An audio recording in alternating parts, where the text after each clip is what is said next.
நாம இன்று கூட ஏசாயா புஸ்தகத்துல 2ஆம் அதிகாரத்தை குறித்து தியானிக்க இருக்கிறோம். அதற்காக நாம எடுத்துக்கொண்ட தலைப்பு தேவனுடைய ராஜ்யத்தின் கூடிய ஆசீர்வாதம் என்ன என்பதை பார்க்க போகிறோம். வருங்காலத்தில் தேவனுடைய ராஜ்யத்தை ஸ்தாபிப்பாரு. அதை நாம் தியானிக்கிறதுனால தற்போது இருக்கிற சூழ்நிலையின் படி அல்ல, ஆண்டவர் அந்த டயத்தில் நம்ம விசுவாசத்தை வர்த்திக்க பண்ணுவார். அதுதான் இந்த நாள்ல நம்ம தியானிக்க இருக்கிறோம். அதனால நான் ஸ்கிரீன் ஷேர் பண்றேன், உங்களுக்கு அது தெரியும் நினைக்கிறேன். God bless you. நம்ம எடுத்துக்கொண்ட தலைப்பு தேவனுடைய எதிர்கால ராஜ்யம் எப்படி இருக்கும். ஏசாயா 2ஆம் அதிகாரத்திலிருந்து 4ஆம் அதிகாரம் வரைக்கும் இதற்குரிய காரியங்கள் காணப்படுகின்றன. ஆனா இன்றைக்கு நாம தியானிக்க போகிற பகுதி என்ன என்று சொல்லி பார்க்கும்போது ஏசாயா 2ஆம் அதிகாரத்தில் காணப்படுகிற காரியத்தை நாம தியானிக்கலாம். முதலாவது ஏசாயா 2ஆம் அதிகாரம் 2ஆம் வசனம் இப்படியாக சொல்லுகிறது: கடைசி நாளில் கர்த்தருடைய ஆலயமாகிய பர்வதங்களின் கொடிமுடியில் ஸ்தாபிக்கப்படும், மலைகளுக்கு மேலாய் உயர்த்தப்படும், எல்லா ஜாதிகளும் அதற்குள் ஓடி வருவார்கள். அப்படி என்று சொல்லி ஏசாயா 2ஆம் அதிகாரம் 2ஆம் வசனத்தில் ஆரம்பிக்கிறாரு. அப்போ இதனுடைய சுருக்கம் என்ன என்று சொல்லி பார்க்கும் பொழுது, இந்த ஏசாயா புஸ்தகத்துல 2ஆம் அதிகாரத்திலையும் 1-5 வசனங்களையும் 4ஆம் அதிகாரத்துல 2-6 வசனங்களும் தேவனுடைய ராஜ்யம் ஸ்தாபிக்கப்படுவதை பற்றி குறிப்பிடுறாங்க. அது நாம ஏ டேஷ் அப்படி எடுத்துக்கொள்கிறோம். நடுவில் இருக்கு இல்லையா அந்த பகுதி, கிட்டத்தட்ட 2ஆம் அதிகாரத்துல பாதி பகுதியிலும் 3ஆம் அதிகாரமும் பெருமைக்குரிய கண்டனத்தை செய்யறாங்க. சோ அப்போ என்ன இதுல சொல்ல வராங்க? ஏசாயா தீர்க்கதரிசி இந்த 2ஆம் அதிகாரத்துல இருந்து 4ஆம் அதிகாரம் வரைக்கும் என்ன சொல்ல வருகிறார் என்று சொல்லி பார்க்கும் பொழுது, ஒவ்வொரு பெருமை, அதாவது தன்னை கொடுத்து பெருமை கொள்ளாமல் தேவனுடைய சிலுவை கொடுத்து நம்ம மேன்மை பாராட்டுவோம் என்று பவுல் சொல்றாரு இல்லையா? அப்படியாக தேவனை கொடுத்தும் தேவனுடைய சிலுவை கொடுத்து மேன்மை பாராட்டுகிற ஜனங்கள் தேவனுடைய ராஜ்யத்தில் போய் ஸ்தாபிக்கப்பட்டு விடுவார்கள். ஆனால் இடைப்பட்ட நேரத்துல இந்த உலகத்துல நம்ம வாழ்ந்து கொண்டிருக்கிறோம். அந்த டயத்துல நம்ம பெருமை கொள்ளக்கூடாது. தேவனுடைய நாமத்தை குறித்தும் சிலுவை மரணத்தை குறித்து மட்டும் பெருமை கொள்ள வேண்டும். அப்படி செய்யாதபடிக்கு தன்னுடைய சுய பிரஸ்தாபத்திலையும் தனக்கு இருக்கிற காரியத்திலையும் பெருமை பாராட்டுகிறவர்கள் தேவனுடைய ராஜ்யத்தில் ஸ்தாபிக்கப்பட முடியாது. அப்படி என்பதையே ஏசாயா 2ஆம் அதிகாரத்திலிருந்து 4ஆம் அதிகாரமும் நமக்கு சொல்லிக் கொடுக்கிறது. சோ இன்றைக்கு நம்ம முக்கியமாக எடுத்துக்கொள்கிற பகுதி ஏசாயா 2ஆம் அதிகாரத்தை எடுத்துக்கொள்கிறோம். அதுல என்னென்ன வருகிறது பார்க்கலாம். ஏ அண்ட் பி வருது. ஏ என்ன வருது? தேவனுடைய ராஜ்யம் ஸ்தாபிக்கப்படும் அப்படி என்று வெளிப்படுத்துவதன் மூலமாக ஆண்டவர் நம்ம விசுவாசத்தை வர்த்திக்க பண்ணுகிறார். அதே டயத்துல இப்பொழுது உலகத்துல வாழ்ந்து கொண்டிருக்கிற நாம் எதை குறித்து பெருமை பாராட்டக்கூடாது அப்படி என்பதை குறித்தும் எச்சரிப்பின் சத்தத்தை கூட ஏசாயா 2ஆம் அதிகாரம் 6-22 வசனம் நமக்கு சொல்லுகிறது. ஏசாயா 2ஆம் அதிகாரத்தில் எத்தனை வசனங்கள் இருக்கிறது? 22 வசனங்கள் இருக்கிறது. நம்ம ஏ பி என்று பிரிக்கிறோம். ஏல தேவனுடைய ராஜ்யம் ஸ்தாபிக்கப்படும். அதனால நம்முடைய விசுவாசம், இப்போ உங்க நிலைமை எப்படின்னா இருக்கலாம். ஒருவேளை நம்ம சொன்ன பிரகாரமாக சுகவீனம், பலவீனம், கஷ்டம், காசு பிரச்சனை, இப்படி பல கஷ்டங்களுக்குள்ளாக ஜனங்கள் கடந்து போறாங்க. நீங்க அப்படி கேட்கலாம், ஏன் இப்படி கஷ்டத்துல கடந்து போனீங்க என்றால், இந்த உலகம் வீழ்ச்சி அடைந்த உலகம். அப்போ இந்த வீழ்ச்சி அடைந்த உலகத்துல அநேக தேவனை ஏற்றுக்கொள்ளவில்லை. அநேக அவிசுவாசிகள் இருக்கிறாங்க, துன்மார்க்கமாக ஜீவிச்சிட்டு இருக்காங்க. இவர்கள் செய்கிற தவறுகளினால் என்ன ஆகுதுன்னு சொல்லி பார்க்கும்போது, இந்த உலகத்திலே ஜீவிச்சிட்டு வாழ்ந்து கொண்டிருக்கிற தேவனுடைய பிள்ளைகளுக்கு கஷ்டம் வரத்தான் செய்யுது. அப்போ அந்த மாதிரி கஷ்டம் வர டயத்துல என்ன இப்படி நடக்குது, நான் தேவன் நம்பினேன், எனக்கு இப்படி நடக்கிறது என்ற கேள்விகள் வரலாம். அந்தப்பட்ட கேள்விகளுக்கு ஆண்டவர் சொல்லுகிற பதில், நிச்சயமாக ஒரு காலகட்டத்திலே இந்த உலகத்திலே தேவனுடைய ராஜ்யம் ஸ்தாபிக்கப்படும். அப்பொழுது நீங்க தேவனுடைய ராஜ்யத்திலே தேவனுடைய பிரசன்னத்தில இருந்து ஆசீர்வாதத்தை பெற்றுக்கொள்வீர்கள் அப்படிங்கிற ஒரு நம்பிக்கையை இந்த ஏசாயா அதிகாரம் 2ஆம் அதிகாரம் 1-5 வசனங்கள் நமக்கு கொடுக்குது. அப்போ இந்த ஏசாயா புஸ்தகத்தை எப்படி விளங்கிக் கொள்வது என்பதை முதலாவது பார்க்க வேண்டும். நான் ஏன் அப்படி சொல்றேன்னா, இந்த 3 அடிப்படையில தான் மெசேஜ் எடுக்க போகிறேன். நமக்கு ஏசாயா 2ஆம் அதிகாரத்துல 2ஆக பிரிக்கிறோம். ஒன்று, தேவனுடைய ராஜ்யம் ஸ்தாபிக்கப்படும், அதனால நம்ம விசுவாசம் வர்த்திக்கப்பட வேண்டும். அதே டயத்துல தற்போது வாழ்ந்து கொண்டிருக்கிற நான் எதை குறித்து பெருமை பாராட்டுறதுபடி எச்சரிக்கையா இருக்க வேண்டும். பெருமை பாராட்டுகிறவர்கள் தேவனுடைய ராஜ்யத்துல ஸ்தாபிக்கப்பட முடியாது. இந்த இந்த அதிகாரத்தை பார்க்கும்போது ஏசாயா புஸ்தகத்தை நாம் முழுமையான ஆசீர்வாதத்தை என்ன சொல்றாரு முழுமையாக புரிந்து கொள்ள வேண்டும் என்றால் 3 வகையாக அதை நம்ம வியாக்கியானத்துக்குள்ளா கொண்டு போக வேண்டும். முதலாவது, ஏசாயா யாருக்கு இந்த செய்தியை முதல்ல கொடுத்தாங்களோ அந்த செய்தியின் அர்த்தத்தை புரிந்து கொள்ள வேண்டும். இரண்டாவது என்ன செய்ய வேண்டும்? தேவனை பற்றி அந்த செய்தியின் மூலமாக அவரை பற்றி படிக்க வேண்டும். தியாலஜி, இறையியலை படிக்க வேண்டும். இதன் மூலமாக தேவன் எப்படிப்பட்டவர் அப்படி என்பதை படிக்க வேண்டும். மூன்றாவது தான் என்ன செய்ய வேண்டும்? ஒப்புமை கொள்ள வேண்டும். ஏசாயா அவங்களுக்கு அந்த காலகட்டத்தில் வாழ்ந்தவங்களுக்கு அப்படி சொன்னாரு. இப்போ வாழ்ந்து கொண்டிருக்கிற எனக்கு இது எதை சொல்லுகிறது அப்படி என்று மூன்றாவது கொண்டு வர வேண்டும். அதை நான் அப்ளிகேஷன் பாயிண்ட் சொல்லி நம்ம முடித்து விடுவோம். அடுத்த பாயிண்ட்டுக்கு நம்ம போகிறேன். பார்க்கும்போது அதனால நான் என்ன சொன்னேன் உங்களுக்கு, அந்த காலகட்டத்தில் வாழ்ந்தவர்களுக்கு ஏசாயா சொன்ன வசனம் புரிய வேண்டும். அப்படி என்றால் ஏசாயா 2ஆம் அதிகாரம் யாருக்கு எப்பொழுது எழுதப்பட்டதுன்னு நமக்கு தெரியணும் இல்லையா? இல்லைன்னா நமக்கு புரிந்து கொள்ள முடியாது. அதனாலதான் ஏசாயா 1ஆம் அதிகாரத்துல 2ஆம் அதிகாரத்துல இருந்து 5 அதிகாரம் இங்க போட்டிருக்கு. பாத்தீங்கன்னா ஏசாயா 2ல இருந்து 5 அதிகாரங்கள் உசியா மற்றும் யோதாம் ராஜாவின் காலகட்டத்தில் எழுதப்பட்டது அப்படின்னு வேத வல்லுநர்கள் சொல்றாங்க. அது மாத்திரம் ஏசாயா 1ஆம் அதிகாரம் 1ஆம் வசனத்தை நீங்க வாசிச்சு பாருங்க. ஏசாயா தீர்க்கதரிசி கிட்டத்தட்ட 50 வருடங்கள் ஊழியம் பண்றாரு. 4 ராஜாக்களுக்கு மாறி மாறி வராங்க. அவர்கள் காலகட்டத்தில் அவர் ஊழியம் செய்கிறார் அப்படின்னு ஏசாயா 1ஆம் அதிகாரம் 1ஆம் வசனம் நமக்கு சொல்லுகிறது. அப்போ ஏசாயா 1ஆம் அதிகாரத்தை நம்ம போன வீடியோல சொன்னோம். மனாசே என்ற ராஜா காலகட்டத்தில் எழுதப்பட்டுச்சு. அவர்தான் கடைசியான அவர்தான் ஏசாயா தீர்க்கதரிசி உயிரோடு இருக்கும்போது கடைசியாக ஆட்சி செய்தவர். மனாசே ராஜா ஏசாயாவை கொலை செய்து விடுகிறார். மார்ட்டியர் அப்படி என்று வாளால் அறுத்து கொலை செய்து விடுகிறார் அப்படி என்று நம்ம 1ஆம் அதிகாரத்தை கொடுத்து போன வாரம் தியானிச்சோம். அதாவது 1ஆம் அதிகாரம் இந்த புஸ்தகத்துக்கு எல்லாருக்கும் ஒரு அறிமுகம், இன்ட்ரோடக்ஷனா இருக்கிறது.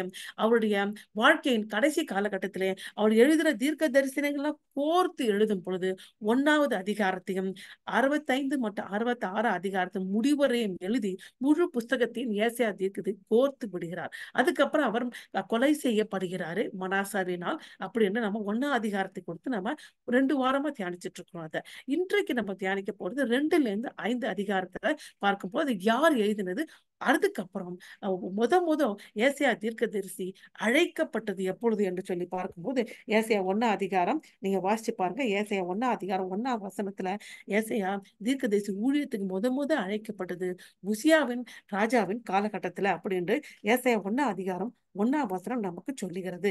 நான் எடுத்து வாசிக்கிறேன். அப்போதான் உங்களுக்கு அந்த கோர்வையான வசனம் புரியும். இல்ல நான் எப்படி 2ஆம் அதிகாரத்தை எப்படி நான் உசியா ராஜாவுக்கு நான் கொடுக்குறோம் அப்படின்னு நம்ம புரியாது. பாருங்க, ஏசாயா 1ஆம் அதிகாரம் 1ஆம் வசனத்தை நான் வாசிக்கிறேன். உங்ககிட்ட பைபிள் இருந்தா எடுத்து நீங்களும் வாசிங்க. ஆமோத்சின் குமாரனாகிய ஏசாயா யூதாவின் ராஜாக்களாகிய உசியா, யோதாம், ஆகாஸ், எசேக்கியா என்பவர் நாட்களில் யூதாவையும் எருசலேமையும் குறித்து கண்ட தரிசனம் என்று 1ஆம் அதிகாரம் 1ஆம் வசனத்துல சொல்றார். கோர்வையா கோர்த்துட்டு எழுதுறார். இந்த ராஜாக்கள் காலகட்டத்துல நான் இருந்தேன், இவங்களுக்கு வாழ்க்கையில நடந்த காரியத்தையும் இந்த ஜனங்கள் எப்படி இருந்த காரியத்தை நான் எழுதிட்டேன், அதையெல்லாம் ஒன்றாக கோர்க்கிறேன் என்று வசனத்தை ஆரம்பிக்கிறாரு. அப்போ 2ஆம் அதிகாரத்தை எப்ப எழுதினது? ஆமோச்சின் குமாரனை 2ஆம் அதிகாரம் வசனத்தை நான் வாசிக்கிறேன். ஆமோச்சின் குமாரனை ஏசா யூதாவின் எருசலேமை குறித்து கண்ட தரிசனம். அப்ப நீங்க கேட்கலாம், இங்க உசியா என்ற ராஜா பேர் போடவில்லை. 1ஆம் அதிகாரம் 1ஆம் வசனத்துல அது போட்டுட்டாங்க.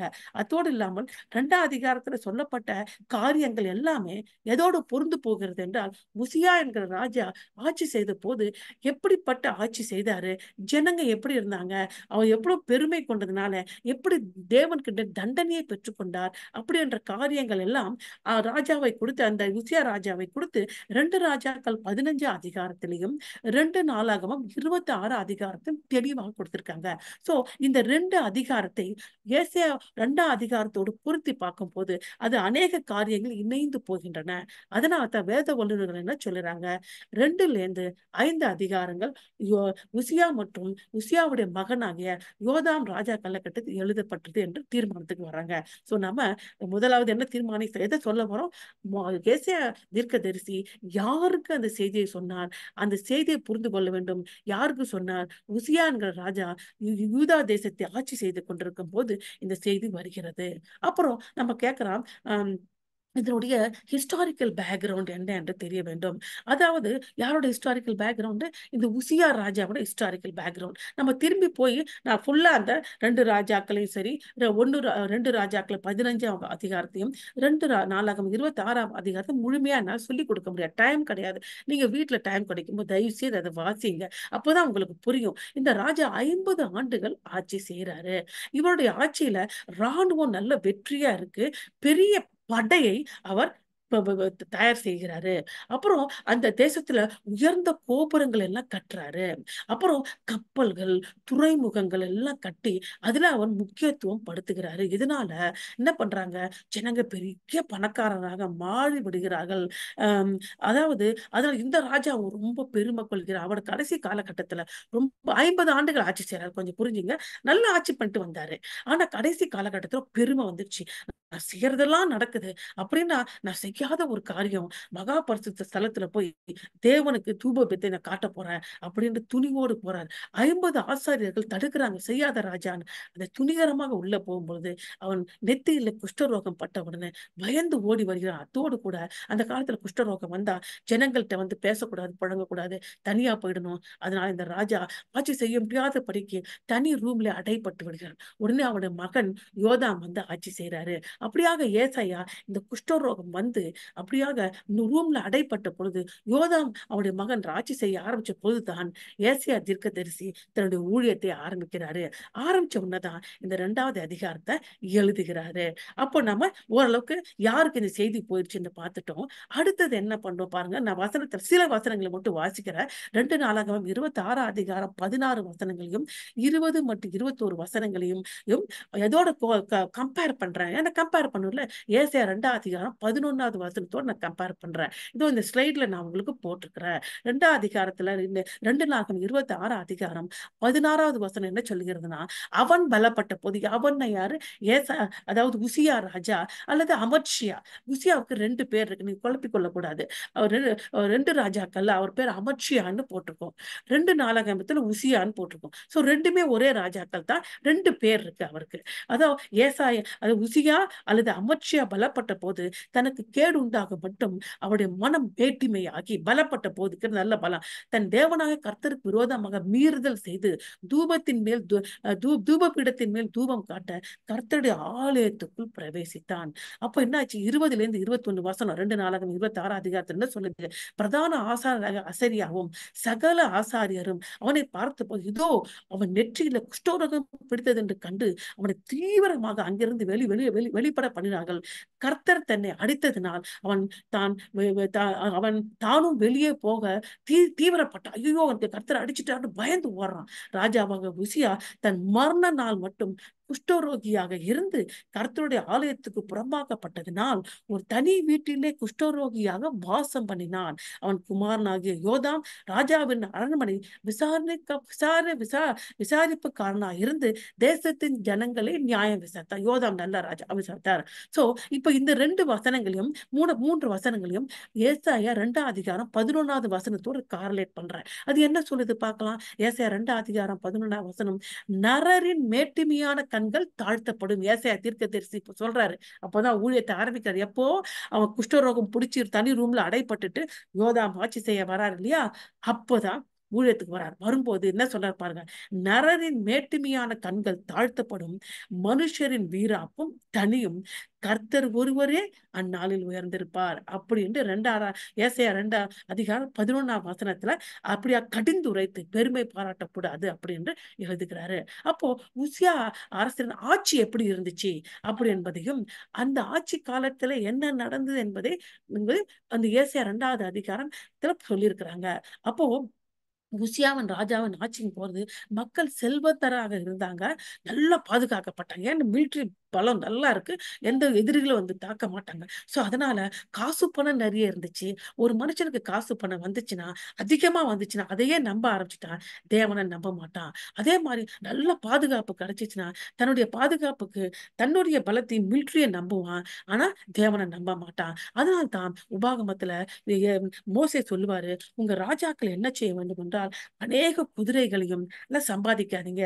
ரொம்ப வச்சுக்கிட்டீங்கன்னா உங்களுக்கு கஷ்டத்துல தேவனை நம்ப மாட்டாம குதிரைகளையும் ரதங்களையும் நம்பி விடுவீங்க அப்படின்னு சொல்றாங்க. அதே மாதிரி சங்கீதத்தில் புஸ்தகத்துல ரதங்களையும் குதிரைகளையும் நம்புகிறவன் விருதா அப்படின்னு சொல்லுங்க. அதே மாதிரி இன்னொரு சங்கீதத்துல பார்க்கும்போது சங்கீதம் 120ல கர்த்தர் நகரை காவல் காக்கருடைய பிரவாசை விருதா. இதெல்லாம் ஏன் எழுதுறாங்கன்னு சொல்லி பார்க்கும்போது அவங்களை தேவன் அவங்களை ராஜாவை ஆசீர்வதிக்கும் போது அவங்க நிறைய மிலிட்டரி பலம் எல்லாம் கூட்டக்கூடாதுன்னு நான் சொல்லவில்லை. மிலிட்டரி பலத்தை கூட்டணும், நல்ல கோபுரத்தை கட்டி நல்ல ஜனங்களை ப்ரொடெக்ட் பண்ணும். அதான் நல்ல ராஜாவோட வேலை. சும்மா உட்கார்ந்துட்டு கூடாது. ஆனா அது மேலேயே நம்பிக்கை வச்சிடக்கூடாது. அதுதான் பெருமை பாராட்டு. அதுதான் இப்ப மோஸ்ட் ஆஃப் த டைம் அது நம்ம பெருமை பாராட்டுறதுக்கும் தேவன் நம்மை உயர்த்திருக்கும் நடுவுல கொஞ்சம் தான் ஒரு சில்வர் லைன் ஒண்ணுதான் இருக்கு. அப்படி ஒரு நிமிஷத்துல தாண்டி நம்ம பெருமை பாராட்டி விடுவோம். அது எல்லாருக்கும் ஏற்படும். அதான் ரொம்ப ஜாக்கிரதையாக இருக்க வேண்டும். அப்போ அடுத்தது மகிழ்ச்சியையும் வெற்றியையும் தங்கள் சொந்த மனித திறமை அவங்க நம்பினார்கள்.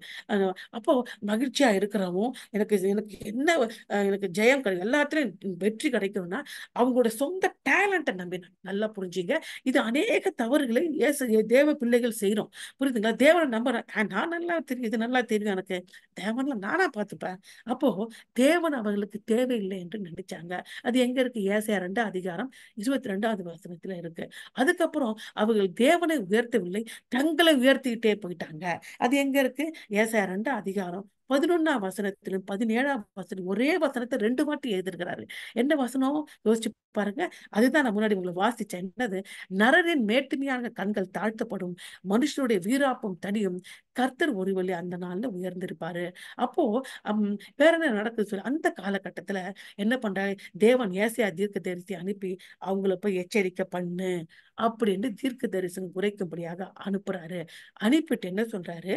நீங்க மனம் திரும்பி தேவனுக்கு மகிமையை செலுத்தினா தப்பிச்சுப்பீங்க, இல்லை என்றால் தேசம் அழிக்கப்படும் அப்படி என்று நியாய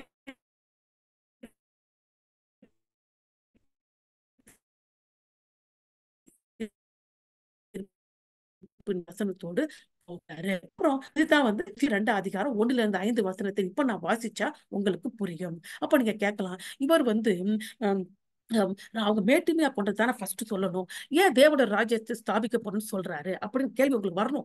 கேள்விகள் வர வரத்தான் உங்களுக்கு பதில் கிடைக்கும். நான் அதை தான் இப்ப சொல்ல போறேன். முதல்ல வாசிச்சிடுறேன் வசனத்தை. எதுக்கு எதற்கு தேவோட ராஜ்யம் ஸ்தாபிக்கப்படும் என்று ஆரம்பிக்கிறாரு. சோ எடுத்த உடனே அவருடைய ஊழியத்துல என்ன சொல்லி ஆரம்பிக்கிறாரு? எடுத்த உடனே தேவோட ராஜ்யம் ஸ்தாபிக்கப்படும். நானா இப்ப இங்க உசியா ராஜா ஸ்தாபிக்கப்பட்டு சூப்பரா இருக்கும் அப்படிங்கிறாரு. ஆமா, உசியா ராஜா ஸ்தாபிக்கப்பட்டு சூப்பரா இருக்குன்னு நினைக்கிறீங்க. நீங்க எல்லாம் இப்போ உங்க சொந்த பலத்தை நம்புறீங்க, உங்க சொந்த பாதுகாப்பை நம்புறீங்க, உங்க சொந்த திறமையை நம்பி பெருமை பாராட்டிட்டு போயிட்டீங்க. ஆனா ஒரு காலகட்டத்துல தேவோடைய ராஜ்யம் ஸ்தாபிக்கப்படும். அப்போ எப்படி இருக்கு தெரியுமா? நீங்க இருக்கிற மாதிரி இப்ப இருக்காது, வேற மாதிரி இருக்கும் அப்படின்னு சொல்லி ஆரம்பிக்கிறாரு.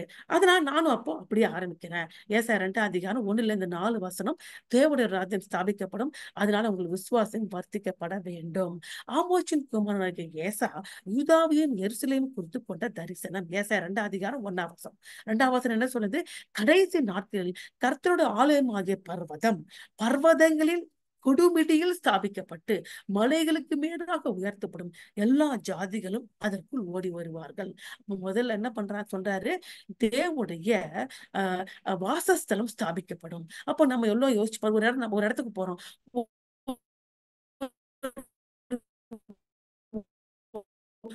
ஒரு ஒரு இடம் ஞானமான ஒரு இடத்தை பெறுகிறது. அத மாதிரி தேவனுடைய ராஜ்யத்திலே தேவனுடைய வாசஸ்தலம் பிரதானமான இடத்தை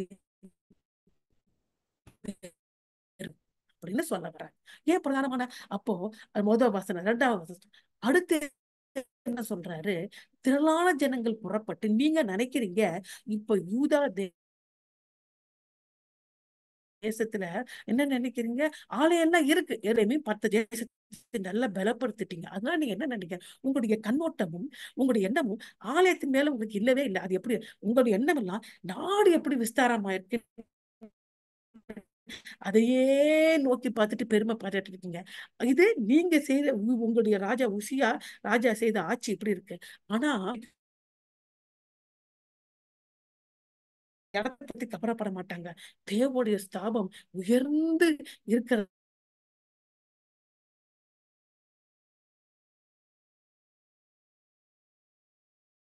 நம்ம யோசிக்க வேண்டிய காரியத்தில் இருக்கணும். அடுத்தது நீங்க கேட்கலாம், தேவோட ராஜ்யம் எப்போ ஸ்தாபிக்கப்படும்? கரெக்டா நீங்க சொல்லலையே சிஸ்டர். அப்போ எப்போ ஸ்தாபிக்கப்படும் என்று சொல்லி பார்க்கும்போது, கர்த்தராகிய இயேசு கிறிஸ்துவோட பகிரங்க வருகையிலே இந்த உலகத்திலே தேவோட ராஜ்யம் ஸ்தாபிக்கப்படும். அப்போ பகிரங்க வருகைன்னா என்ன, ரகசிய வருகைன்னா என்னன்னு கேட்பீங்க. ரகசிய வருகையிலே இயேசு கிறிஸ்து மேகத்தின் மேல் வருவார். அவருடைய ஜனங்களை மாத்திரம் இங்கிருந்து பலவந்தமாக மேகத்துக்குள்ளாக எடுத்துக்கொள்ளப்பட்டு அவர்கள் தேவனோடு ஆண்டுகள் பரலோகத்துல இருப்பாங்க. உலகத்துல 7 ஆண்டுகள் உபத்திரவ காலம் இருக்கும். அதுக்கப்புறம் இயேசு கிறிஸ்து பகிரங்கமாக இறங்கி வருவார். சீனாய் மலையில இறங்கி வந்து எருசலேமை மையமா கொண்டு தேவனுடைய ராஜ்யத்தை உலகத்துல ஸ்தாபிப்பாரு. அந்த ராஜ்யத்துக்கு பேரு 1000 வருட அரசாட்சி. அந்த அரசாட்சியின் பொழுது எப்படி இருக்கும் அப்படி என்பதை தான் ஏசாயா 2 அதிகாரம் 1 to 4 குறிப்பிடுகிறார். அப்ப நீங்க கேட்கலாம், இதுல இங்க இல்லையே சகோதரி, நீங்களா எப்படி சொல்லலாம் அப்படின்னு கேட்கலாம். நான் உங்களுக்கு சொல்லுவது, ஏசாயா தீர்க்கதரிசி புஸ்தகமும் வெளிப்படுத்தல் புஸ்தகத்துல 20, 21 அதிகாரமும் இந்த இந்த இந்த 2 அதிகாரத்தோடு இணைந்து போகும். அந்த 20 அதிகாரத்துல வெளிப்படுத்தல் 20 அதிகாரத்துல தேவோட 1000 வருட அரசாட்சி எப்படி இருக்கு என்பதை குறிப்பிடுறாங்க. அதைத்தான் அப்போ ஏசாயாக்கு இதுதான் வெளிப்பாடு. ஆனால் புதிய ஏற்பாட்டு காலத்திலே யோவான் சீஷனுக்கு இன்னும் அநேக வெளிப்பாடுகளை பத்முத்திவில கொடுக்கிறார். அத்தோடு வெளிப்பாடு முடிந்து வேத புஸ்தகம் நிறைவு பெறுகிறது. புரியுதுங்களா? அதனால தான் தேவனுடைய ராஜ்யம் எப்போது ஸ்தாபிக்கப்படும்? இப்பொழுது இல்ல, வருங்காலத்தில் ஸ்தாபிக்கப்படும் ஏசாயா சொல்றாரு. ஆனா யோவான் சீஷன் அது எப்பொழுது ஸ்தாபிக்கப்படும்? கர்த்தருடைய பகிரங்க வருகையில, இயேசு கிறிஸ்துவோட பகிரங்க வருகையில ஸ்தாபிக்கப்படும் என்று வெளிப்படுத்தல் 10ல சொல்லி முடிக்கிறார். சோ பழைய ஏற்பாட்டு நிழலா இருக்கிறது, புதிய ஏற்பாடு அதனுடைய நிறைவேறுதலாக இருக்கிறது. சோ அதனால நம்ம வேத புஸ்தகத்தை ஒன்றாக எடுத்து வாசிக்க வேண்டும். அதுவும் ஏசாயா புஸ்தகத்தை வாசிக்கணும்னா அநேக காரியங்கள் நம்ம தெரிஞ்சுக்கிட்டு வாசிக்கணும். சோ முதல் வாசனம் 2வது வசனத்தை முடிச்சுட்ட அந்த ஸ்தாபனம் எப்படி இருக்கும்? தேவனுடைய வாசஸ்தலம். அடுத்து திரளாத ஜனங்கள் புறப்பட்டு வந்து, நான் கர்த்தரின் பர்வதற்கு, நல்லா யோசிப்பாங்க, திரளான ஜனங்கள், யூதா ஜனங்கள் சொல்லவில்லை, நல்லா புரிஞ்சுக்கணும்.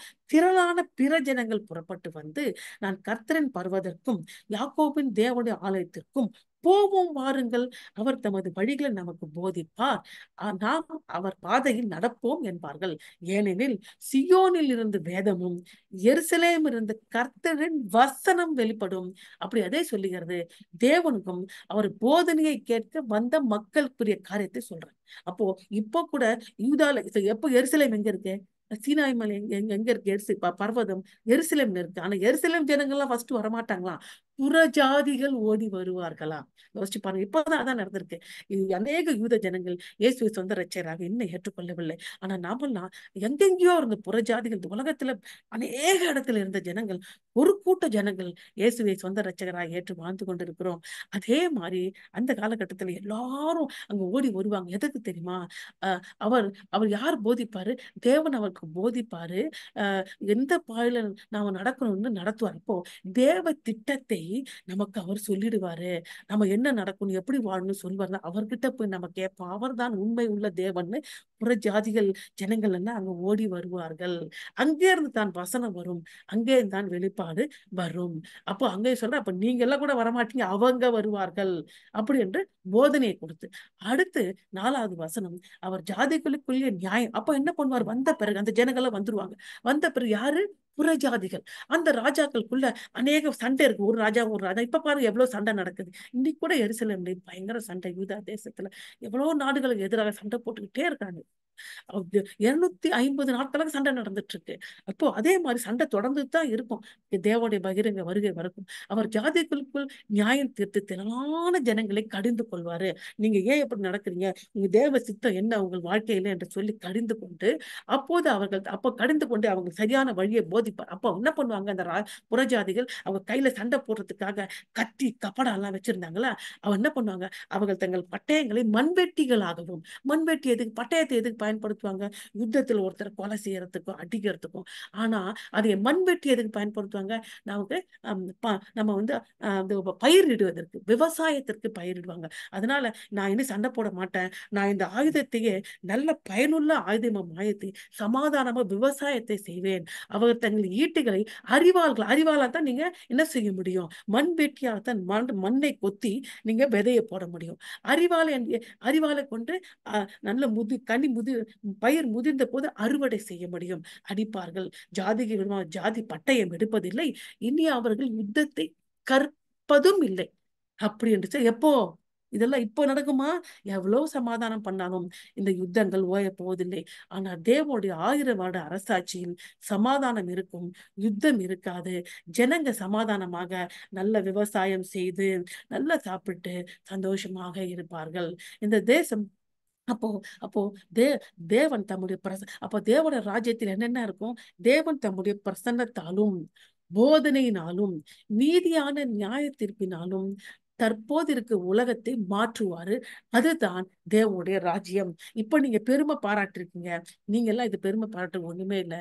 இதற்கு வேறுபட்ட மாதிரியாக இருக்கும் என்று ஏசாயா தன்னுடைய ஊழியத்தை ஆரம்பிக்கும் போது தேவனுடைய ராஜ்யம் ஸ்தாபிக்கப்படும் என்று அவர் அழைக்கிறாரு.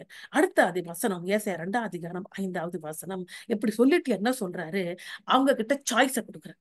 எப்போதுமே தேவன் நம்ம கம்பல் பண்ணவே மாட்டார். சாய்ஸ் தான் கொடுப்பார். ஏதேன் தோட்டத்துல என்ன சொல்லிட்டார்? ஏவாள் இப்ப ஆதாம பார்த்துட்டு எல்லாத்தையும் சாப்பிடு, இந்த நன்மை தீமை அறிகிற காரியம் சாப்பிடாத. சாய்ஸ்.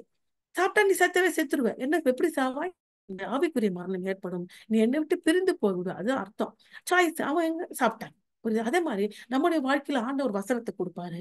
அநேக பாடல்கள் மூலமாக தேவ வசனம் நம்மட பேசுவாரு. நான் சாய்ஸை கொடுத்துருவாரு. நீங்க எதை வேணா எடுத்துக்கலாம். சரியான தீர்வை எடுத்தீங்கன்னா தேவனுடைய ராஜ்யத்துல ஸ்தாபிக்கப்படுவீங்க. அப்படி இல்லை என்றால் அக்னிக்குள்ளாக தீர்க்கப்படுவீர்கள். அவ்வளவுதான். புரியுதுங்களா? இயேசு கிறிஸ்து அப்படிதான் சொல்றது. நீங்க கேட்கிற வசனமே உங்களை நியாயம் தீர்க்கும் கடைசி நாள்ல. நீங்க இப்ப கேட்கறதுனால நியாய தீர்ப்பு விட்டு போயிட முடியாது. நீங்க தான் அதிகமாக நியாய தீர்க்கப்படுவீர்கள். ஏனென்றால் பிற அநேகர் என்ன கேட்கல.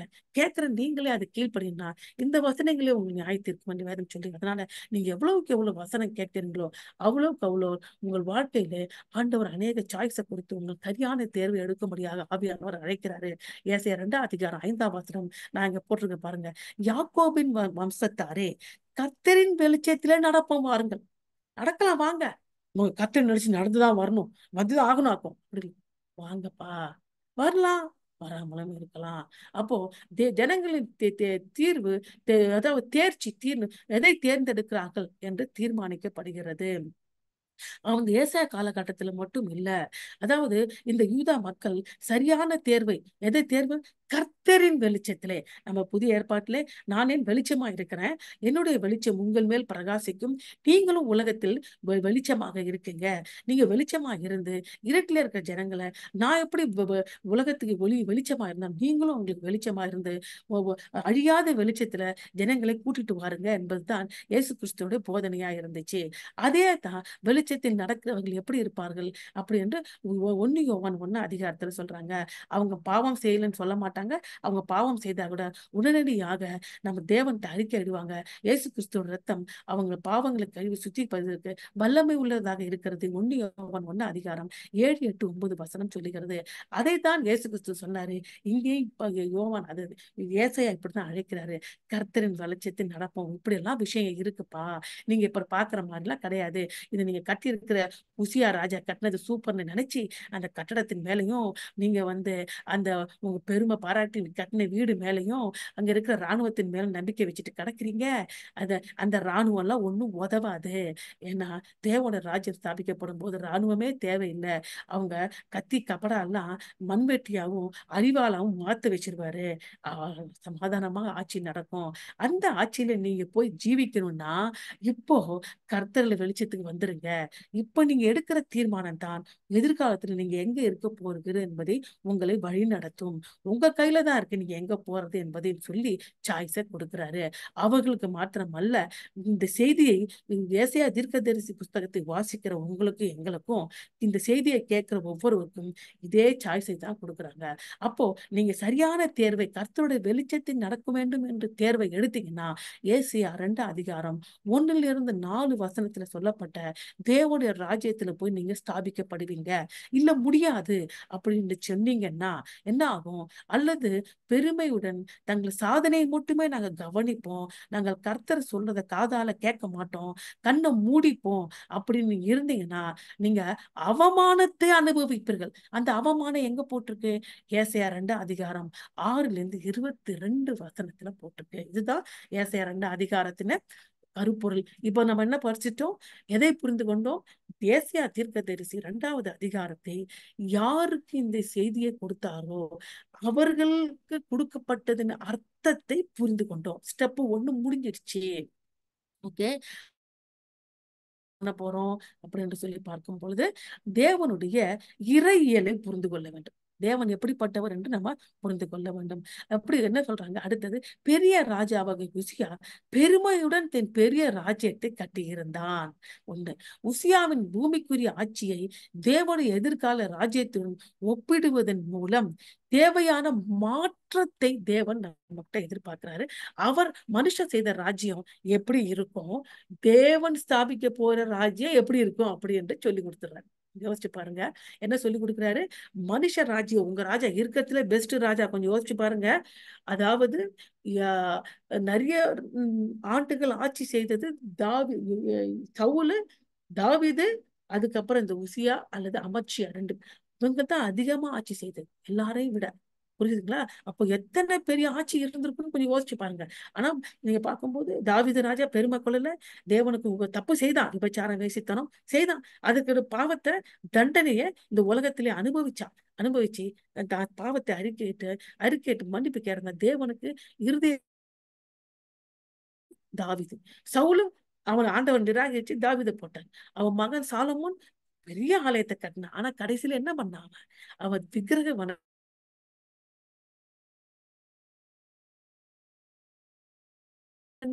அநேக கல்யாணம் பண்ணிட்டு விக்கிரக வனத்துக்கு போயிட்டான். இவனுடைய பிரச்சனை என்ன, ஒரு அன்ஸ்டேபிள் ஆகுது, இன்டர்நெட் கரெக்டா இருக்க சொல்லுங்க. ஓகே, இவனுடைய பிரச்சனை என்ன, பெருமை பாராட்டிட்டான். புரியுதுங்களா? அப்போ பெருமைன்னு என்ன அர்த்தம், தான் தன்னை பத்தியும் தான் கட்டினதன் பத்தியும் மேல நம்பிக்கை வச்சு அதை மேன்மை பாராட்டுறது. சோ தானே விக்கிரகம் ஆயிட்டான். தான் எதையெல்லாம் ஸ்தாபித்தானோ அது விக்கிரகமா மாறிடுச்சு. வெளியரங்கம், அது ஆவிக்குரிய விக்கிரகம். ஆனா சாலமோனு வெளியரங்கமாக தன் 1000 பொண்டாட்டிங்க கட்டிக்கிட்டவங்களுடைய கோயில்ல இருக்கிற அவங்களுடைய அவங்க வணங்கின சீதோன் பெண்கள் வணங்கினது, பாகாலு, அப்படி வானார கண்ணி, அதுக்கெல்லாம் எங்க ஆலயத்தை கட்டினா தெரியுமா, நம்முடைய அதாவது ஒலிவ மலை இருக்கிற இயேசு கிறிஸ்து ஒலிவ மலை நம்ம வாசிச்சிருக்கோம் புதிய, அந்த ஒலிவ மலை மேல எல்லாத்துக்கும் கோயிலை கட்டிட்டான். ஃபர்ஸ்ட் இஸ்ரேல் தேசத்துல விக்கிரகங்களுக்கு கோயில கட்டினதே சாலமன் தான். யோசிச்சு பாருங்க, தேவனுக்கு ஆலயத்தை கட்டினா சீனாய் மலையில, ஆனா ஒலிவ மலையில என்ன பண்ணிட்டான், பொண்டாட்டிகளுக்கு கடவுளுக்கு கோயில கட்டான். எவ்வளவு பெரிய இதெல்லாம் கடைசி காலகட்டத்தில் சரி. அதனால நம்ம கிறிஸ்துவ வாழ்க்கை வாழ்ந்துட்டு இருக்கும் போது நான் நல்லதா வாழ்ந்துட்டு இருக்கிறேன் அப்படின்னு ஒரு பெருமை உங்களுக்கு வந்துட்டு வீழ்ச்சி அடைந்து விடுகிறீர்கள் அப்படி என்பதை இதன் மூலமாக நம்ம கற்றுக்கொள்ளுங்க. தேவன் தம்முடைய பெருமை மிக்க ஜனத்தின் மீது கொண்டு வர திட்டம் இருந்த அழிவுகரமான காரியத்தை ஏசையா விளக்குகிறாரு. எது ஏசையா 2:6-22, இது தியாலஜி, தேவனை பற்றி படிக்கிறோம். தேவன் அவர்களுடைய செல்வங்களுக்கும் என்ன செய்வார் என்பதையும் ஏசாயா 3 விளக்கி. சோ இதன் மூலமாக நான் என்ன படித்துக் கொள்கிறேன், தேவனை கொடுத்து என்ன படித்துக் கொள்கிறேன் என்றால், நான் இப்ப என்னதான் செய்தாலும் அது தேவன் ஸ்தாபிக்கப்பட்ட ராஜ்யத்தோட ஒப்புமை பண்ணவே முடியாது.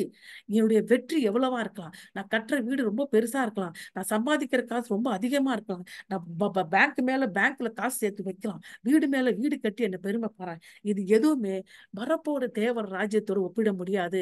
அவர்தான் ராஜாதி ராஜா, அவர்தான் கர்த்தாதி கர்த்தா. ஒரு மனுஷன் எங்கே இருக்கணும், எப்படிப்பட்ட வாழ்க்கை வாழ வேண்டும் என்று தீர்மானிக்கிறவர் தேவன். ஒரு தனிப்பட்ட மனுஷன் தன்னுடைய எதிர்காலத்தை தீர்மானிக்க முடியாது.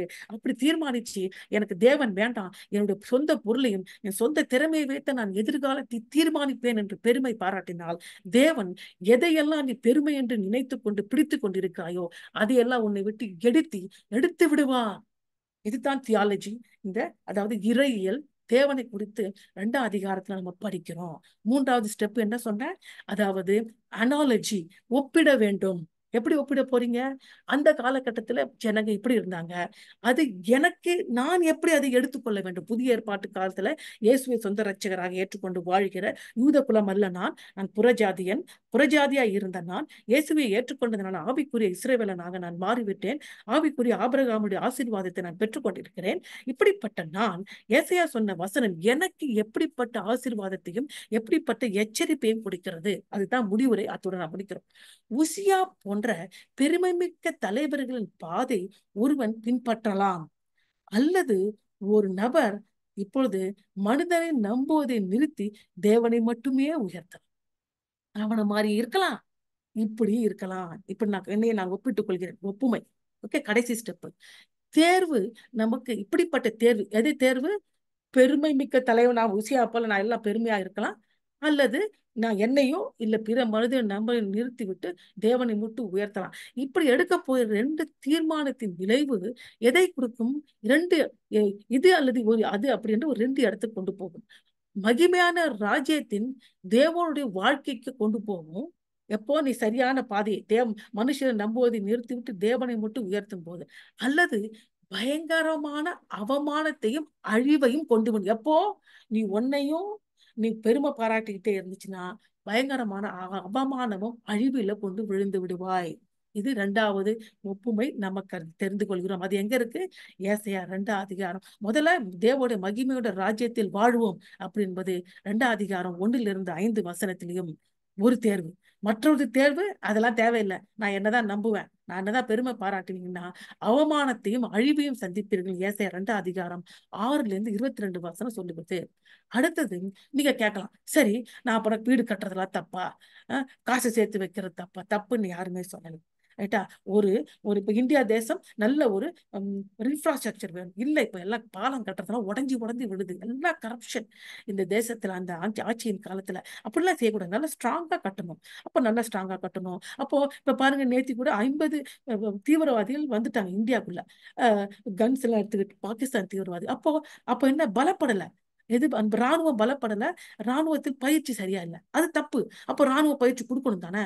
அப்ப என்ன சொல்ல வரீங்க அப்படின்னு கேட்கலாம். அதுதான் நம்ம பார்க்க 3வது ஒப்புமை. நாம தெரிந்து கொள்ள, உயரமான மற்றும் முக்கியமான பொருட்கள் வைத்திருப்பது தவறில்லை.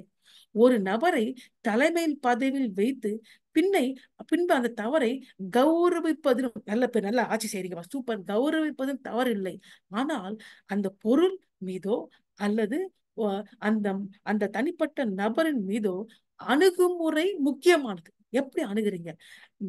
மக்கள் கடவுளுக்கு தேவனுக்கு பதிலாக தன்னுடைய இராணுவத்தையும் பணத்தையும் மக்களையும் விக்கிரகங்களை நம்பும் போது தேவன் பூமியின் மகிமை குறைக்கப்படுகிறது. பூமியில தேவன மகிமை குறைக்கப்படுகிறது. தேவன் அதை விட்டு கொடுக்க மாட்டார். அவருடைய மகிமை குறைக்கிறது விட்டு கொடுக்க மாட்டார். அப்ப என்ன செய்வாரு? 4வது தேவனுடைய மேன்மையும் அப்போ என்ன செய்வார் என்றால், அவர்கள் நம்பி இருக்கிற காரியங்களை அவங்களை விட்டு எடுத்துருவார். அப்படிதான் எடுத்தார். உசியா ராஜாக்கு அப்புறம் பாத்துக்கும் போது அநேக காரியங்கள் நடந்து எல்லாவற்றையும் அவங்க வந்து புடுங்கி எடுத்துருவார். நம்முடைய வாழ்க்கையில அப்படிதான். நம்ம எதை நம்பி நிக்கிறோமோ, எதற்கு ரொம்ப முக்கியத்துவம் கொடுத்துட்டு இருக்கிறோமோ தேவனுக்கு பதிலா, ஏன் அது எடுக்கிறார்? நம்மளை கஷ்டப்படுத்துறதுக்கா? இல்லை. தேவன் நம்மளை சிச்சித்து அவர் பாதையிலே நடத்துவதற்கு. ஏன்னா என் புள்ள தப்பு செய்யுது, அது தப்பு செய்யக்கூடாது. அப்ப தப்பு செய்யக்கூடாது, தப்பு செய்யறதுக்கு காரணம் என்ன? நான் கொடுத்த ஆசீர்வாதத்தை நம்பிட்டு இருக்கல, அதை புடுங்கிடுறேன். அப்போ என்கிட்ட ஓடி வந்துருவேன். அப்போ இப்ப நீ கஷ்டப்பட்டா கூட நீ மனம் திரும்பி வரப்போற தேவன ராஜ்யத்துல நீ இருந்துருவ. இப்படி இல்லைன்னா என்ன ஆவன்? அவனை சிச்சிக்கலன்னா நீ அக்னிக்கு போய் அழிஞ்சு போய் என்னையே மறுதளித்திருவ. எது நமக்கு நல்லது? அதனால தேவனுடைய சிச்சையை அற்பமா எண்ணாதீங்கள். தேவனால் சிச்சிக்கப்படுகிறவன் பாக்யவான். எபிரேயர் 12ஆம் அதிகாரத்துல சொல்றாங்க, தேவன் சிச்சையார் தன் சொந்த பிள்ளையை தேவன் சிச்சிக்கிறாரு. தேவனால் சிச்சிக்கிற மனுஷன் பாக்யவான். தேவனால் ஆசீர்வதிக்கப்பட்டவன் பாக்யவான், தேவனுடைய ரட்சிப்பை பெற்றவன் பாக்யவான். எல்லாம் நிறைய பாக்யவான் இருக்கு. ஆனா சிச்சையை பெற்றுக் கொள்கிறவன் பாக்கியவானா? யோசிச்சு பாருங்க. அடுத்தது தேவனுடைய மேன்மையும் பெருமை உள்ளவர்களை தாழ்த்தலும் கர்த்தரோட நாளிலே நடக்கும். அப்ப நீங்க கேட்கலாம், இது எப்பெல்லாம் நடக்கும்? அப்போ ஏசியா 2ஆம் அதிகாரத்துல நீங்க பார்க்கும்போது கர்த்தருடைய நாள் என்று ஒரு நாளை சொல்றாங்க. அதுல என்ன நாள் சொன்னா? கர்த்தருடைய நாள். அப்ப கர்த்தருடைய நாள்னா என்ன அப்படின்னு நீங்க கேட்கலாம். அது எந்த வசனத்துல இருக்குன்னு நான் வாசிக்கிறேன். ஏசியா 2ஆம் அதிகாரம் நான் சொல்றேன். அதாவது கொஞ்சம் யோசிச்சு கொஞ்சம் ஒரு எல்லாம் தாழ்த்தப்படும், எல்லாம் கோபுரங்களும் பூமியின் தத்தளிப்பு அதான் 12வது வசனம். அதாவது ஏசாயா 2ஆம் அதிகாரம் 12ஆம் வசனம் நான் வாசிக்க, நீங்களும் உங்க வேதத்தை எடுத்து வாசிங்க. எல்லாம் தாழ்த்தப்படும் பொருட்டு சேனைகளுடைய கர்த்தரின் நாளானது, நல்லா யோசிச்சு பாருங்க, சேனைகளுடைய கர்த்தரின் நாளானது பெருமையும் மேட்டுமையுமே ஆனவர்கள் எல்லாவற்றின் மேலும் உயர்ந்தவை எல்லாவற்றின் மேலும் வரும். இப்ப கர்த்தரோட நாள்ல என்ன நடக்கும் அப்படின்னு பார்க்கும்போது 2 காரியங்கள் நடக்கும். ஒண்ணு, அதாவது தேவனை நம்பி தேவனை மட்டுமே பெருமை பாராட்டி அவருக்காக வாழ்ந்து அவர் சித்தத்தை செய்கிற ஜனங்கள் தேவனுடைய ராஜ்யம் என்று சொல்லுகிற 1000 வார அரசாட்சியில ஸ்தாபிக்கப்படுவார்கள். அப்ப மிச்ச ஜனங்களுடைய பெருமை அழிக்கப்படும். இதான் கருத்தோட நாள்ல நடக்க போகுது. அத மாதிரி நடக்கும். அதனால ஏசாவின் வார்த்தைகளை கேட்கும் எல்லாரும் யாரை சேவிக்க வேண்டும், யாரை இரட்சகராக ஏற்றுக்கொள்ள வேண்டும், யாரை மகிமைப்படுத்த வேண்டும் என்பதை தேர்வு செய்ய வேண்டும். மனிதனையா அல்லது கடவுளையா அப்படி என்று சொல்லி ஏசாயா 2 அதிகாரத்தை முடிக்கிறாங்க. எப்படி முடிக்கிறாங்க? ஏசாயா 2:22 இப்படியாக சொல்லுகிறது. நான் வாசிக்கிறேன். ஏசாயா 2:22, நாசியிலே சுவாசம் உள்ள மனுஷனை நம்புவதை விட்டு விடுங்கள், எண்ணப்படுவதற்கு அவன் எம்மாத்திரம். இதுதான் ஆண்டவன் நம்ம கிட்ட சொல்லுகிற காரியம். மனுஷரை நம்பாதீங்க, தேவனை நம்பு. முதலாவது இந்த வாசனத்தை அந்த அதிகாரத்தை முடிக்கிறாங்க. அத்தோடும் இல்லாமல் ஏசாயா 1 அதிகாரம் மற்றும் 2 அதிகாரம் நாம எந்த சாய்ஸ் எடுக்கணும் அப்படி என்பதை விளக்குகிறது. ரெண்டுமே சாய்ஸ் தான். 6 சாய்ஸை பத்தி 2 அதிகாரம் சேர்த்து சொல்றாங்க. ஆனா அதோட முடிக்கிறேன். 6 சாய்ஸ் நம்ம எப்படி முதல்ல வாசிச்சோம்? ஏசாயா தீர்க்கதரிசி புஸ்தகத்தை யாருக்கு சொன்னாங்களோ அவங்க அர்த்தத்தை புரிஞ்சுக்கிட்டோம். அதுக்கப்புறம் தியாலஜி படிச்சோம். தியாலஜினா இறையியல், தேவன் எப்படிப்பட்டவர் என்று சொல்லி இந்த புஸ்தகத்துல வாசிச்சோம். 3வது என்ன பண்ணோம்? ஒப்புமை பண்ணிக்கிட்டேன். அவங்களுக்கு இப்படி நடந்தது, நான் எப்படி இருக்கணும் அப்படின்ட்டு ஒப்புமை பண்ணிட்டேன். இப்போட நம்ம ஒப்புமை பண்ணும் பொழுது தேர்வுக்குரிய காரியத்தை நம்ம முதலாவது என்ன ஒப்புமை பண்ண பார்க்கும்போது நம்ம நம்ம தேர்வு எடுக்க வேண்டியது ரொம்ப முக்கியமா இருக்கு அப்படின்றது ஒப்புமை பண்றோம். தேர்வு என்ன அர்த்தம்? பரீட்சை எழுதுறது இல்லை, சாய்ஸ் என்று சொல்கிறோம். தேவனுடைய பிள்ளையாக இருப்பது அல்லது தேவனுக்கு எதிராக எழும்புவது. ஏசாயா 1 அதிகாரம் 2, 3 சொல்லி என்ன செய்ய போறீங்க? தேவனுக்கு பிள்ளையா இருக்க ஆசைப்படுறீங்களா? தேவனுக்கு எதிராக போக போறீங்களா? நீங்களே சாய்ஸ் தீர்மானம் பண்ணுங்க. 2வது, உங்களுடைய வாழ்க்கையில கீழ்ப்படியாமையினால ஒரே கஷ்டம் வருது, அதே தொடர்ந்து இருக்க போறீங்களா? அல்லது கஷ்டத்தை கீழ்ப்படிந்து கஷ்டத்துல இருந்து வெளில வர போறீங்களா? ஏசாயா 1 அதிகாரம் 5-9 வசனம். 3வது என்ன சொல்றாரு? தேவனுக்கு பிரியமா ஆண்டவருக்கு உண்மையா ஆவியோடு உண்மையோடும் ஆண்டவரை ஆராதிக்க போறீங்களா? இல்ல வெளியரங்கமா கிறிஸ்டியன்னா அப்படி என்று வெளியரங்கமா வாழ்ந்துட்டு உள்ளரங்கத்துல பாவம் எல்லாத்தையும் செய்துக்கிட்டு மேட்டுமையா இருக்க போறீங்களா? ஏசாயா 1 அதிகாரம் 11 மற்றும் 15 வசனம். அது 3வது சாய்ஸ். 4வது, நீங்க இப்போதே இதெல்லாம் பாவம் தான், நான் தெரியாம செய்துட்டேன் அப்படின்னு இம்மீடியட்டா பாவத்தை அறிக்கையிட்டு இயேசுவின் ரத்தத்தினால கழுவப்பட்டு நீங்க உடனடியாக பாவத்திலிருந்து வெளில வர போறீங்களா? இல்ல இந்த பாவத்திலேயே உட்கார்ந்து இருந்துகிட்டு செஞ்சுக்கிட்டு சாபத்தை உங்க வாழ்க்கையில நீங்களே கொண்டு வர போறீங்களா? ஏசாயா 1 அதிகாரம் 18-20 வசனம். 4வது சாய்ஸ். 5வது சாய்ஸ், கர்த்தராக மீட்பை இயேசு கிறிஸ்து நமக்கு மீட்பை கொடுத்திருக்கார். அவர்தான் ரட்சகர், அவர் மூலமா தான் ரட்சிக்கப்பட முடியும். அந்த மீட்பை இன்னைக்கே எடுத்துக்கிறீங்களா? இல்ல எனக்கு எல்லாம் பாவத்தை மன்னிச்சு அவர்கிட்ட இயேசு சொந்த ரட்சகரா ஏற்றுக்க தயாரா இல்ல, நான் இப்படிதான் வாழ போறேன், என் பாவத்திலே இருப்பேன், எனக்கு இதுதான் முக்கியம் என்று சொல்லி வருங்காலத்துல ஆக்கினைக்குள்ளாக தீர்க்கப்பட போறீங்களா? 5வது சாய்ஸ். ஏசாயா 1 அதிகாரம் 27-31 வசனங்கள். கடைசியான சாய்ஸ், நீங்க மனுஷனை நம்ப போறீங்களா? தேவனை நம்ப போறீங்களா? ஏசாயா 2 அதிகாரம் 22வது வசனம் நான் திருப்பி வாசிக்கிறேன். நாசியிலே சுவாசம் உள்ள மனுஷனை நம்புவதை விட்டு விடுங்கள், விட்டு விடுங்கள், எண்ணப்படுவதற்கு அவன் எம்மாத்திரம். கர்த்தர் தாமே இந்த செய்தியை ஆசீர்வதிப்பாராக.